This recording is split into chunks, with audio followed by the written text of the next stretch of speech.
పశ్చిమ గోదావరి జిల్లా గురు పౌర్ణమి సందర్భంగా ఆకివీడు జవహర్పేటలోని శ్రీ రాజరాజేశ్వరి సహిత మార్కండేశ్వర స్వామివారి ఆలయం నందు ఆలయ కమిటీ అధ్యక్షులు గొంట్ల గణపతి దంపతులు గురువులు ప్రభాకర శాస్త్రి దంపతులకు రాజరాజేశ్వరి గారులకు గురు పూజ మహోత్సవం నిర్వహించారు.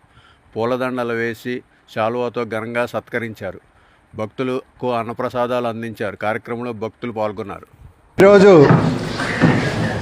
గురు పౌర్ణమి శుభాకాంక్షలు తెలియజేసుకుంటూ, ఆషాఢ శుద్ధ పౌర్ణమి ప్రతి సంవత్సరం వచ్చేటువంటి ఈ యొక్క ఆషాఢ శుద్ధ పౌర్ణమిని గురు పౌర్ణమిగా మనం జరుపుకుంటున్నాం.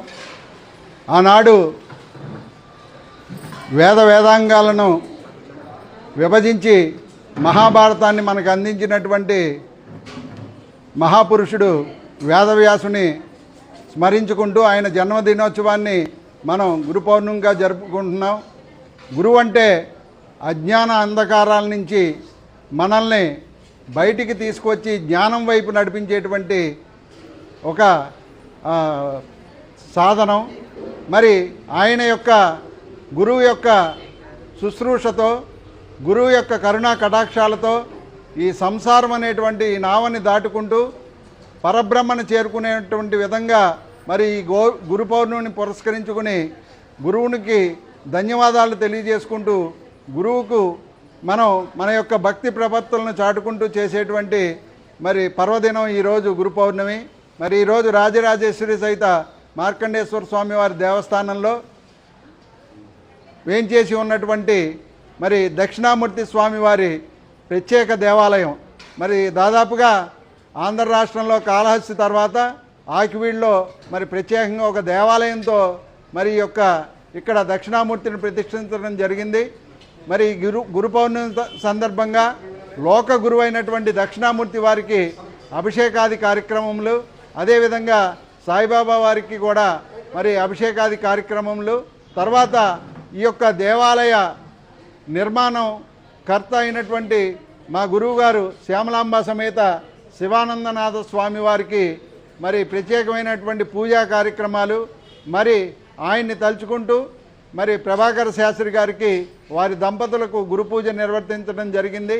మరి అదేవిధంగా ఈ దేవాలయంలో ప్రతి కార్యక్రమాన్ని నిర్వహించేటువంటి మరి మా గురువు గారు రాజరాజేశ్వరి గారికి కూడా ఈ యొక్క గురు పూజ సందర్భంగా ప్రత్యేకమైనటువంటి మరి వారికి పూజా కార్యక్రమం నిర్వర్తించి వారి యొక్క ఆశీర్వచనాలు తీసుకోవడం జరిగింది.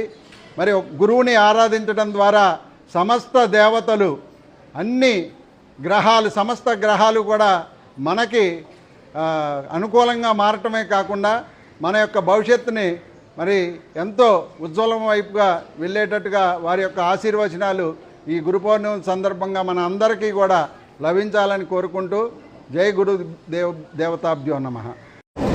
శ్రీ గురుభ్యో నమః. ఈరోజు రాజరాజేశ్వరి సహిత మార్కండేశ్వర స్వామివారి ఆలయ ప్రాంగణంలో గురు పౌర్ణమి సందర్భంగా ఈ పూజా కార్యక్రమాలన్నీ కూడా నిర్వహించడం జరుగుతోంది. మరి గురు పౌర్ణమిని వ్యాస పౌర్ణిమ కింద సనాతనంగా పిలవడం అనేటువంటి జరుగుతుంది.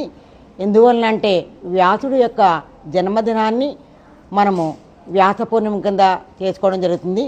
ఇది ఆషాఢ శుద్ధ పౌర్ణమి నాడు వస్తుంది కాబట్టి ఆ రోజు మనకి విద్య నేర్పినటువంటి గురువులకి, ఆధ్యాత్మిక విద్య నేర్పినటువంటి గురువుల్ని అందరినీ కూడా మనము ఉచిత రీతిలో వారి యొక్క సేవల్ని తలుచుకుంటూ వారి ఇచ్చినటువంటి జ్ఞానాన్ని మనం గుర్తు చేసుకుంటూ వారికి సత్కరించడం అనేటువంటి కార్యక్రమం జరుగుతుంటుంది. మరి ఈ ఆలయ ప్రాంగణంలో మేము ఈరోజు ఇంత ఆధ్యాత్మిక జ్ఞానాన్ని పొందగలిగాము అంటే దానికి కారకులు మా గురువుగారు, ఈ దేవాలయ నిర్మాతమైనటువంటి చామర్తి సత్య వెంకట గోపాలరావు గారు. మరి వారి ఆధ్యాత్మికంగా పరిణితి పొందినటువంటి సందర్భంగా వారికి ఇచ్చినటువంటి పేరు స్వామి శ్యామలాంబ సమేత శివానందనాథ. అందువలన ఈరోజు గురు పౌర్ణమి సందర్భంగా ముందుగా అందరికీ కూడా గురువు అయినటువంటి మేధా దక్షిణామూర్తి వారు, అలాగే సాయిబాబా వారికి, దత్తాత్రేయుల వారికి, వీరందరికీ కూడా అభిషేక కార్యక్రమాలన్నీ నిర్వహించుకుని మా గురువుగారు చెప్పినటువంటి విద్యని మేము ఇంత స్థానంలో ఉండడానికి కారకులైనటువంటి వారికి గురు పాద పూజ సేవా కార్యక్రమం అంతా కూడా నిర్వహించడం జరిగింది. అదేవిధంగా వారి పేరు మీదుగా ఒక దంపతులకు కూడా దంపతి పూజ అనేటువంటి కార్యక్రమాన్ని కూడా నిర్వహించడం అనేటువంటి జరిగింది. ఎందుకు గురువుకి పూజించాలి అంటే మనకు ఉండేటువంటి అజ్ఞానాన్ని పోయి విజ్ఞానము అనేటువంటి ఒక జ్యోతిని వెలిగిస్తాడు కాబట్టి జ్యోతి ఎప్పుడూ తను కరిగిపోతూ అందరికీ వెలుగునిస్తుంది కాబట్టి అలా మనకుండేటువంటి జ్ఞానాన్ని మనం 10 మందికి పెంచాలి. అలా మనం పొందినటువంటి జ్ఞానాన్ని కూడా 10 మందికి మంచిని పంచి మనలో ఉండేటువంటి చెడు అనేటువంటి దాన్ని సమూలంగా నిర్మూలించుకుంటూ ఉన్నత స్థానానికి వెళ్ళాలని చెప్పి గురువుగారి యొక్క ఆశీస్సులు మనకి ఎల్లప్పుడూ ఉండాలని, మనము కూడా చేసే ప్రతి పనిలో నిబద్ధతగా ఉండాలని, మన యొక్క సనాతన ధర్మాన్ని మనం సంరక్షించుకోవాలని చెప్పి కోరుతూ కట్టు బొట్టు తీరు అన్నీ కూడా మనం పాటించాలని చెప్పి మనకి పెద్దవాళ్ళు ఏమి నేర్పారో వాటిని మనం అనుసరిస్తూ 10 మంది చేత అనుసరించడం వల్ల ఈ విశ్వమంతా కూడా సస్యామలంగా ఉంటుందని చెప్పి ఆశిస్తూ సర్వేజన సుఖినో భవంతు.